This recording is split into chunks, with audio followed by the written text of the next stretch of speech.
আলহামদুলিল্লাহ মহান রব্বুল আলামিনের দরবারে লাখ কোটি শুকর এবং সুজুদ সেই মহান রব্বুল আলামিন মঠবাড়িয়া উপজেলার প্রাণ কেন্দ্র পৌরসভার উদ্যোগে আজকের এই প্রতিনিধি সম্মেলনের সম্মানিত সভাপতি পৌরসভার সম্মানিত আমির জনাব মোহাম্মদ আব্দুল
আমাদের মাঝে বক্তব্য রাখবেন।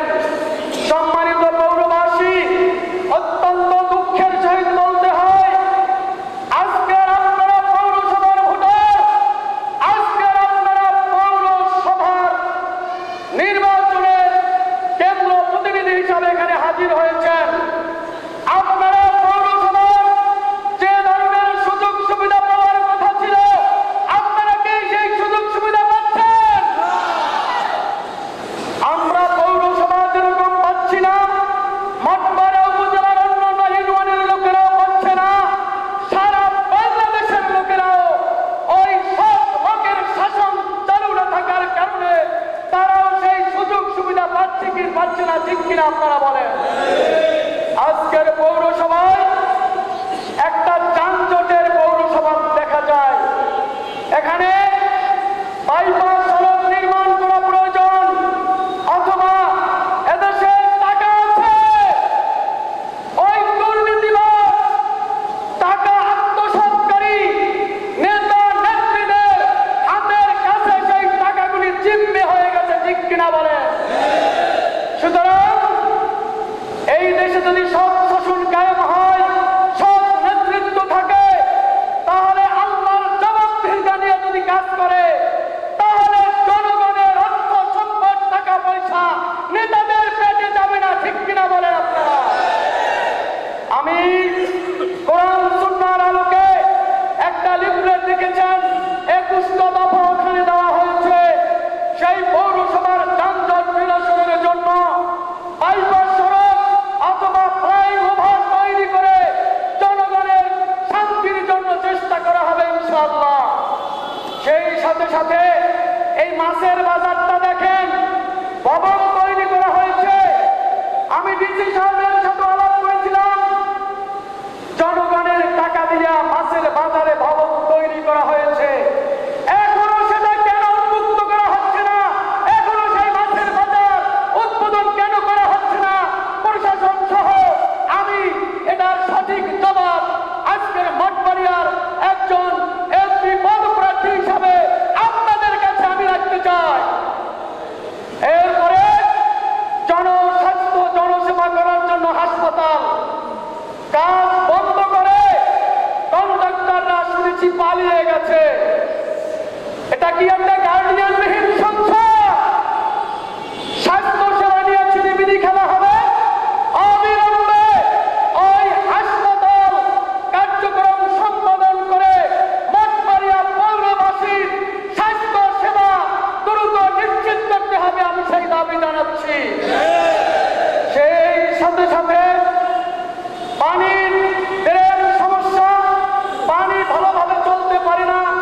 আমি ইউনো মহোদয়কে এই বিষয়টি অনুরোধ করেছি, ড্রেনগুলি থেকে যেন পানি ঠিক মতো চলতে পারে, আর যেখানে ড্রেন নির্মাণ করলে সঠিকভাবে পানির রাস্তা পরিষ্কার হয়, সেই কাজ করার জন্য আমি দাবি জানাচ্ছি। সেই সাথে সাথে পানির লাইন আছে, কিন্তু পানি আমরা সঠিকভাবে লাইনে পাচ্ছি না, ঠিক কিনা বলেন আপনারা? এই সমস্যাগুলি দ্রুত সমাধান করতে হবে যদি পৌরবাসীকে আপনারা ঠিক রাখতে চান। এরপর আমি বলতে চাই, আমাদের অফিস আদালতগুলি যেভাবে চলতেছে, মঠবাড়িয়া পৌরবাসী যদি ফুঁসে ওঠে, তাদের আন্দোলন সংগ্রাম কিন্তু আপনারা থামাতে পারবেন না। আমার কানে অনেক কথা আছে। আজকে ভূমি অফিস, জরিপ অফিস, রেজিস্ট্রি অফিস যেভাবে জনগণের সেবা করা দরকার, সেই সেবা কিন্তু হচ্ছে না, ঠিক কিনা বলেন আপনারা? আজকে এই সাব রেজিস্ট্রার এই যে জায়গাটা, এই জায়গাটায় যাতে সুন্দর একটা ওই জায়গাটা পরিষ্কার করে সুন্দর একটা পরিবেশ যাতে তৈরি করা হয়, ইউনো মহোদয়ের কাছে আমি সেই ডিসি সাহেবের কাছে পরামর্শ করে এই জায়গাটা পরিষ্কার করে সুন্দর একটা পরিবেশ তৈরি করার জন্য আমি অনুরোধ করছি। সেই সাথে সাথে বিদ্যুৎ সমস্যায় আমরা ভুগতেছি।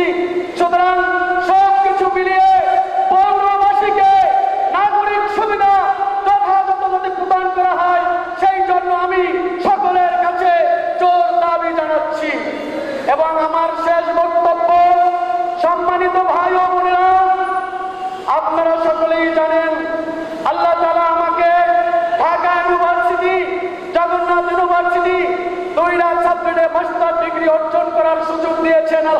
আলহামদুলিল্লাহ আমার অনেক বন্ধু আছে বর্তমানে এডিশনাল সেক্রেটারি, জয়েন্ট সেক্রেটারি, তাদের সাথে আমার প্রতিনিয়ত যোগাযোগ কথা হয়। ওই সেই পানি উন্নয়ন বোর্ডের মাধ্যমে ওই মাসুয়ার মানুষ, ওই অঞ্চলের মানুষ যাতে পানি নদী ভাঙনের হাত থেকে রক্ষা পায় ৪৬ কোটি টাকা বরাদ্দ হয়েছে, শীঘ্রই কাজ শুরু হবে ইনশাআল্লাহ। সুতরাং এমপি হওয়ার আগেও আপনাদের পাশে ছিলাম, এখনো আছি। মঠবাড়িয়া পৌরবাসীর সকলের ভাগ্যের উন্নয়নের জন্য আপনারা যদি একটিবার আল্লাহর উপর ভরসা করে আগামী নির্বাচনে আপনারা ভোটাধিকার প্রয়োগ করে আমাকে যদি আপনারা নির্বাচিত করেন, আপনাদেরকে সাথে নিয়ে সুন্দর বৈষম্যহীন একটা সুন্দর মঠবাড়িয়া তৈরি করবো ইনশাআল্লাহ। আপনাকে সবাই আমার ওই কোরআন থেকে নেওয়া বাংলাদেশ জামাত ইসলামের স্লোগান দিতে চাই, আল কোরআনের আলো, আমার নেতা তোমার নেতা, মার্কা আছে কোন মার্কা? জনগণের সুন্দর একটা আল কোরআনের। আল্লাহ তাআলা আমাদের সবাইকে আগামী নির্বাচনে দাঁড়িপাল্লা প্রতীকের ছেদ দিয়ে আমরা যেন সুন্দর একটা পরিবেশ তৈরি করতে পারি, সেই আহ্বান রেখে সবাইকে ধন্যবাদ জানিয়ে আমার বক্তব্য এখানে শেষ করছি। আমিন। আসসালামু আলাইকুম।